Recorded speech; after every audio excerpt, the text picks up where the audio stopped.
Vietnam. In 20 years, it grew from a distant aggravation to a national nightmare. April 29, 1975, the final day of the Vietnam War. South Vietnam, our ally for decades, was disintegrating fast, its army in disarray, the Saigon government in chaos. Steamrolling toward the heart of South Vietnam, the communist offensive, in its path, a terrified exodus of South Vietnamese and almost 2,000 Americans trapped in Saigon. From Washington, the order came down, get them out now. In the final hours of the Vietnam War, America undertook a desperate and heroic mission under the most perilous conditions, a total U.S. evacuation, Operation Frequent Wind.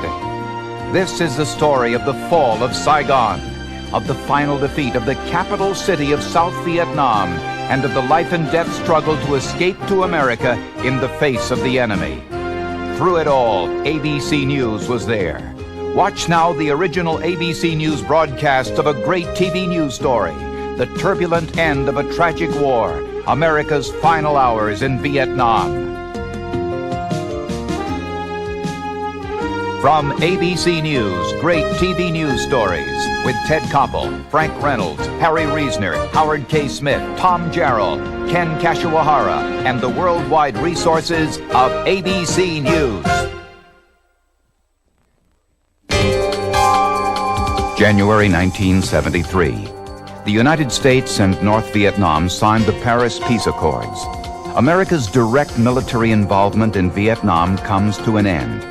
A ceasefire is declared, and U.S. ground forces are withdrawn. American POWs return home. America breathes a sigh of relief and tries to put the war behind it. South Vietnam must now fight the North Vietnamese alone. But peace proves temporary.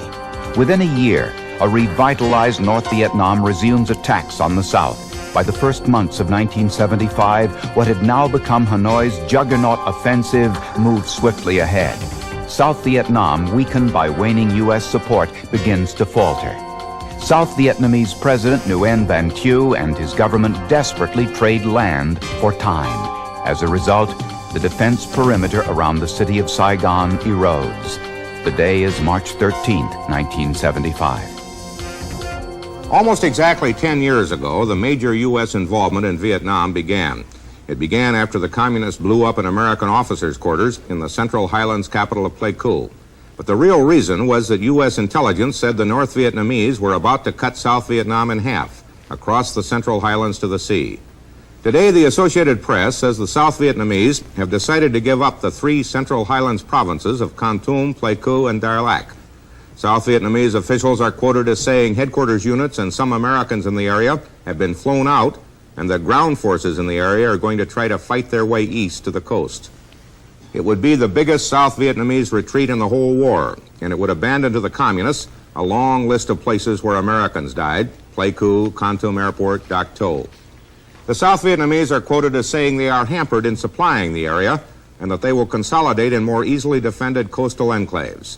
That was a strategy advanced in 1967 by General James Gavin and rejected by the American command and the Johnson administration. The story from South Vietnam grew increasingly grim today. Reports of new government withdrawals continue to flow into Saigon. The number of provinces abandoned to the communists or in the process of evacuation increased to 8. The latest additions are Bin Long, just 60 miles north of Saigon, and Tuat Can on the northern coast. The city of Hue, which is in that province, was reported today to be a ghost town. Meanwhile, there were reports that 5 more provinces are in danger of collapse, among them Tai Ninh province, which borders on Cambodia. Jim Giggins reports from the Tai Ninh-Saigon Road. For the Saigon government, the news from nearly every corner of the country is bad. And the events here, not more than 25 miles from the capital, are a microcosm of what's happening throughout South Vietnam, which is to say, Saigon's enemies are pressuring Saigon's troops into pulling back on every front. Viet Cong soldiers cut this road from Saigon to Tay Ninh, and South Vietnamese helicopters did all they could to dislodge them. Despite South Vietnamese air power, the Viet Cong held on. Instead of giving up, they advanced, terrifying not only the civilians, but a good many government soldiers as well, who created a traffic jam of retreating army vehicles and troops. This road is the lifeline between Saigon and its forces fighting along the Cambodian border. Yet the Viet Cong are everywhere. Those government soldiers and police who stayed behind formed a nervous roadblock to keep any unsuspecting civilians from moving into the battle area. Few wanted to go in when they saw hundreds were coming out. The question being asked now is how long can President Thieu militarily and politically take these losses? The Central Highlands now belongs to Saigon's enemies. Hue and the Northern Territories are tottering. Tay Ninh is under siege. The area around Saigon is secure, but that's about all. This is Jim Giggins, ABC News, on the Saigon-Tay Ninh Road. In some of the areas further north, the communists appear to be aiding the withdrawal. There was one report that a communist tank force turned on its lights so retreating government troops could find their way at night. But in other sections, the communists were reported harassing troops and refugee columns. The refugee exodus continued today from the 3 Central Highlands provinces abandoned earlier. Frank Mariano has a report. This group is part of 15,000 persons brought to the coastal area of Tuiwa under the protection of South Vietnamese troops. The military commander said they had come under sporadic attack by North Vietnamese forces all along the way. Many left so quickly, much of what they owned had to be left behind. Many families were separated. Now some had to share a hastily selected refugee camp with strangers. Coastal enclaves like Tuiwa and Nha Trang will soon be filling up. A 60-mile-long refugee convoy from Pleiku and other parts of the highlands is halted 20 miles from here due to bridges being out all along the escape route. There are said to be anywhere from 50 to 150,000 persons lining the road. Before the exodus from the 3 provinces is over, 250,000 people will have left their homes which they will likely never see again. Frank Mariano, ABC News, Saigon. In South Vietnam today, the communists are reported to be in firm control of at least 7 provinces and are fighting for at least 7 others. There was fighting today only 35 miles from Saigon, where officials have ordered the city's militia into a state of alarm and readiness. In the north, there are reports that the old capital of Hue is 80% evacuated. The fighting has been getting heavier there. An estimated 40 to 50,000 vehicles of all types are reported on the road leading south to Da Nang. We have a report on the refugees from ABC's Jim Giggins. The largest mass exodus in the history of South Vietnam is clogging the roads in the northern provinces as well as the Central Highlands. For tens of thousands of civilians in Hue, the handwriting is on the wall. The government cause is lost, with little left to do but to try to reach Da Nang and relative safety.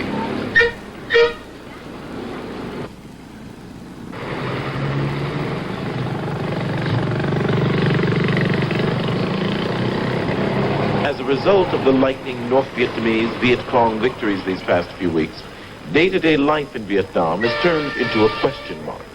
Hospitals can hardly handle all the wounded soldiers and civilians, victims of the Blitz from the north. The Saigon government doesn't even control all the main roads in the country, which means that a simple trip from one town to another often turns into a nervous waiting game, with the Viet Cong cutting the highway, daring anyone to pass. Some of the evacuees are Americans. This group, associated with a United States engineering firm operating in Vietnam, had to hastily leave DİCH as it came under North Vietnamese siege. It's a very sad sight in DİCH. The people are along the roads and along the streets with all their possessions, waiting for buses or trucks or anything to come that they can load their few things on so they can leave town. People are all worried, and my dad wants us out of there in case the enemy attacks. The loss or probable loss of so much, especially symbolic cities like DİCH, has all but demoralized Saigon's forces. In the old days, they would fight for every inch of highway. Now, instead of fighting back, there is often little left for government troops to do but accept, for the moment at least, the enemy's control of some of their most vital territory. This is Jim Giggins, ABC News, reporting. The Viet Cong have said they will negotiate a settlement with South Vietnam only if President Thieu steps down. But Thieu seems determined to stay in power. He said so again in a television address to his nation. ABC's Ken Kashiwahara reports. President Hu told his countrymen during the television address was that he will not resign, will not accept a coalition government with the communists, and will instead regroup the army and take back the provinces that have fallen. Hu praised the fighting spirit of those units in central Vietnam, and at the same time blamed field commanders and the lack of American military aid for recent setbacks. Politically, Hu named this man, House Speaker Nguyen Bach Can, to be the new Prime Minister, while at the same time accepting the resignation of the old Prime Minister and the entire cabinet. Indeed, there has been evidence in Saigon over the past few days that Hu wanted to fight and not quit. Government banners and flags have sprouted up, urging the people and the army to stand fast, promising that the communists will be defeated. And if they didn't read the message, they surely heard it. Loudspeakers in the city center have been blaring words of encouragement to all who will pay attention, and the volume is such that it is difficult not to. What it all means is that President Hu has refused to accept the advice of some of his closest supporters who have urged him to step down, and in doing so has dashed any immediate hopes for negotiations with the communists and may have caused a serious split within his own camp that may eventually lead to his downfall anyway. Ken Kashiwahara, ABC News, Saigon. It all began on March 10th, less than a month ago, with a North Vietnamese attack in the Central Highlands. 3 days later, President Hu ordered withdrawal from the highlands, and refugees began flowing east toward the sea. The following week, 6 provinces fell to the North Vietnamese. 1 was in the north. The next week, only last week, 3 more northern provinces fell, and with them the ancient and beautiful, once beautiful city of Hue. In the south, another province fell. By the end of last week, the government withdrawal was a rout. Early this week, Da Nang, second largest city in South Vietnam, fell to the communists. By midweek, 3 more provinces were captured, and Quy Nhon, third largest city, was taken. This weekend, Saigon itself is imperiled. This last map shows the area held by the North Vietnamese up to today, but what it cannot show is the buildup of communist forces within reach of Saigon, estimated now at more than 250,000 and growing by some 1,000 troops every day. Just now it seems there are even more North Vietnamese in the Saigon area than there are South Vietnamese troops. The Pentagon announced today that all 9 carriers of the 7th Fleet have left port and are sailing in the South China Sea, presumably standing by in case they're needed to aid in the evacuation of U.S. citizens. Officials say the number of Americans in Saigon has dropped from 6,000 to about 3,000 in the last 2 weeks. South Vietnamese forces lost Phan Thiet today, the 19th provincial capital that has fallen to the communists. The government now controls only the southern third of the country. And today the Viet Cong said it's preparing for an all-out attack on Saigon. Reports say 100,000 enemy troops have massed near the capital, outnumbering its defenders 2 to 1. The communists are testing those defenses with assaults on cities around Saigon. One of their targets has been Xuan Loc. ABC's Jerry King reports on the fighting there. The fight for Xuan Loc has gone on for 1.5 weeks. There's not much left for the communists to take, not much for the South Vietnamese to defend. The city is 40 miles from Saigon. It is surrounded by the North Vietnamese and must be resupplied by helicopter. And there are still refugees who were caught in the city when the communists closed off the main road to safety. There are also North Vietnamese, dead commandos left behind after their attempt to capture the city failed. The Saigon government is still holding on to the city, but the cost has been high, and in the end, it may well prove to be superfluous. Further back Highway 1, the road from Saigon, government troops have been unable to dislodge the North Vietnamese and open the way to Xuan Loc. In fact, they themselves are slowly being pushed back toward the capital. Just down this road, the South Vietnamese forces regrouped once again and were trying to fight off the advancing North Vietnamese. There was a lot of small arms fire and close-in combat with communist troops only a few hundred yards away. It got so hot and heavy that the command armored personnel carrier withdrew from the front lines and set up a little further back. From there, it directed many rounds of incoming government artillery. The South Vietnamese army is contesting every inch of terrain along these fields, but inch by inch it is being pushed back Whatever happens here, most military analysts are agreed. The Saigon command is only buying time. Jerry King, ABC News, in the fields near Highway 1, South Vietnam. I'm Dick Carlson in Los Angeles. The South Vietnamese military command has ordered its troops to abandon the provincial capital of Xuan Loc. The battle for the city, only 38 miles from Saigon, was considered a key to the capital's defense. Its fall left gaping holes in the northeastern flank of Saigon's defenses. Xuan Loc is the 21st provincial capital to fall in the current communist offensive. The threat of an all-out attack has brought the war home to the people of Saigon. ABC's Jim Giggins reports. This has always been a deceiving city. Even in the worst of times, life and death appear to continue with their normal rhythm. But underneath, there's a growing panic that could shatter the city's facade at any moment. There's an apathy showing up. There's an indifference in some people, and in a lot of other people, there's a sense of panic developing. Every day now, I meet friends who start talking about themselves or members of their family carrying poison. And this is intended for, if the other side takes over, that they'll use it to commit suicide. The Vietnamese government has always refused to issue its citizens passports unless they are very rich or influential. Consequently, they cannot leave the country. And this is one of the reasons there is so much desperation. Hundreds of thousands of Vietnamese frantically want out, and there's apparently no way. Is it difficult to get a passport for your wife's Vietnamese relatives? It's impossible today. You can take a chance on buying them. They sell anywhere from $10,000 to $50,000. And there's no guarantee that once you have that you're still going to be able to get on a plane. The government knows a large segment of the population is desperate. The police have responded by subtly increasing the patrol along the rivers and sea to keep people from trying to escape the country. The airport, always off limits, is more heavily guarded than usual, and the word has gone out that any unauthorized plane taking off might possibly be shot down. What a good many Vietnamese are hoping for is that the United States will intercede and put pressure on President Thieu into letting those Vietnamese out now who feel they would simply not be welcome were the other side to march into Saigon. America so far has put very little pressure, and the resulting tension mounts higher every day. This is Jim Giggins, ABC News, Saigon. President Thieu spoke to his nation today, announcing in a bitter, tearful, rambling 90-minute address that he is quitting. South Vietnam cannot win militarily, he said, and he blamed the United States. Thieu read a letter, he said, had been written by President Nixon in 1973, promising all necessary aid to South Vietnam if it would sign the Paris Peace Accords. But the Paris Agreement, Thieu said, led the South Vietnamese people to death. The Americans promised us, Thieu said, and we trusted them.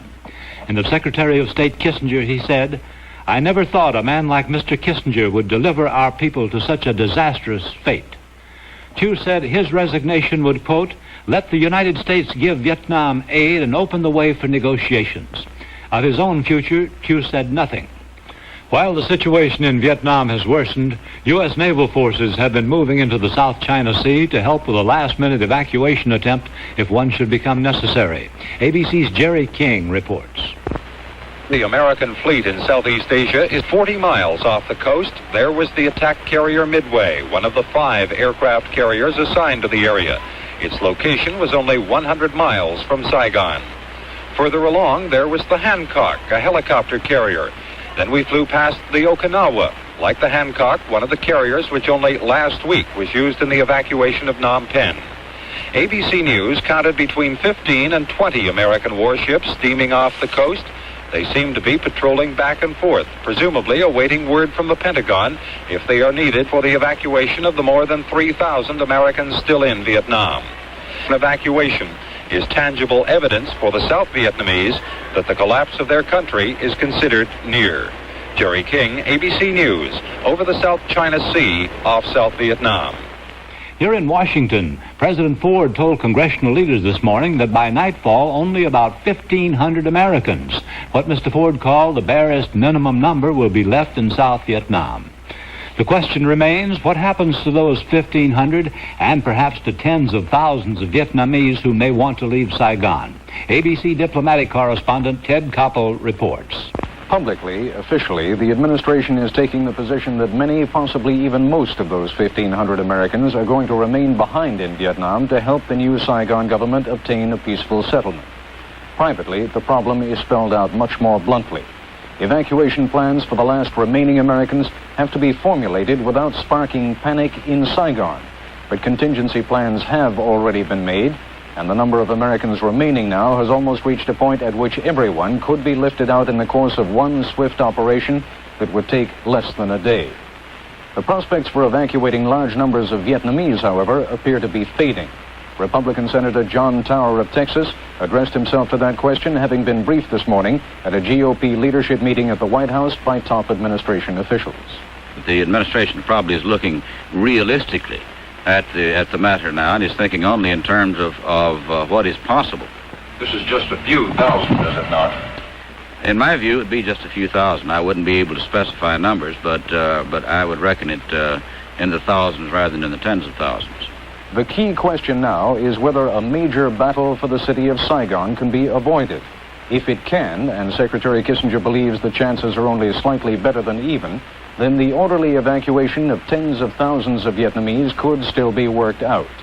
But barring a negotiated ceasefire with the North Vietnamese and Viet Cong, the most the administration expects to accomplish now is the safe withdrawal of all Americans, together with a few hundred Vietnamese who could be airlifted out at the same time.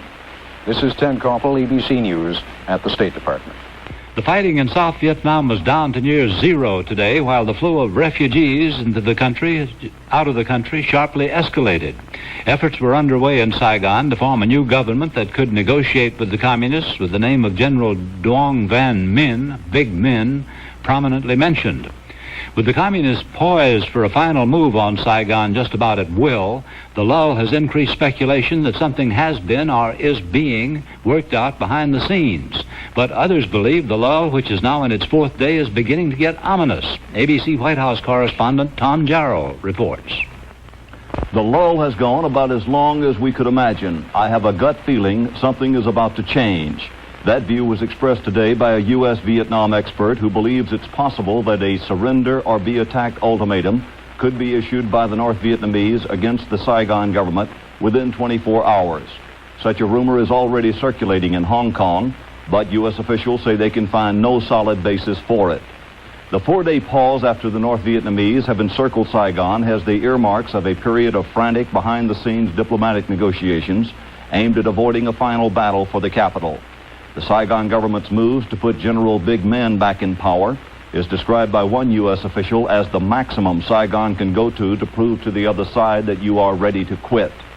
The North Vietnamese have not tried to attack the U.S. evacuation airlift, and in an apparent signal back, President Ford has said the United States' role is over in Vietnam. When questioned today about U.S. North Vietnamese diplomatic contacts, the president's spokesman would only say the subject is too delicate, too sensitive to discuss. Tom Jarrell, ABC News, Washington. These Americans and their Vietnamese dependents are terrified of what the communists will do to them and their children if they take Saigon, because they've all worked for the Americans at one time or another, or so they claim. Now they're using their American connection, however tenuous, to try to qualify for the U.S. airlift. Some of them make it. Most of them don't. The lucky ones are usually the children. Nick Lally is a bachelor, an American aircraft technician who's lived in Saigon for the past 9 years. A few days ago, the widowed mother of Nguyen Thi Yut, a little girl who used to deliver his newspapers, came and begged him to adopt her child and get her out of Vietnam. Suddenly, at the age of 55, with a heart condition and no fixed address, he's a father. There are hundreds of Vietnamese out at Saigon's Tan Son Nhut airport who camp here in the hope that some American somehow might be able to get them out. If not them, their children. With the communist forces a few miles away, they believe that they are all living on borrowed time. Well, be happy, smile. Let me see you smile. Big one. Give me a big one. Give me a kiss. Hillary Brown, ABC News, Saigon. Viet Cong forces shelled the center of Saigon in the pre-dawn hours of Sunday. It was the first time in over 2 years that's happened, and apparently meant as a reminder that the communist forces can strike the city at will. At least 6 people were killed in the attack. The Saigon government is trying to prevent an all-out assault on the capital this weekend if peace efforts fail. The prospect for Saigon is very grim indeed, as ABC's Hillary Brown reports. This is the route that the North Vietnamese army would take for an assault on Saigon from the north. Now they seem to be moving closer to the capital, poised for the strike. The South Vietnamese army are so outnumbered and outflanked now that even if they fought hard, they'd be overrun in a couple of days.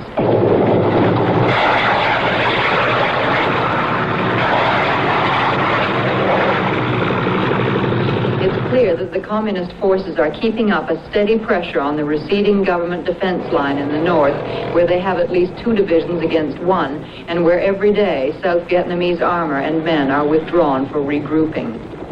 At the 25th Division headquarters at Chu Chi, north of Saigon, new recruits go through a crash training program. The course is usually 3 months, but they've cut it to 8 weeks now. Soon they'll be rushed to the northern front, if it's still there. Hillary Brown, ABC News, 30 miles north of Saigon.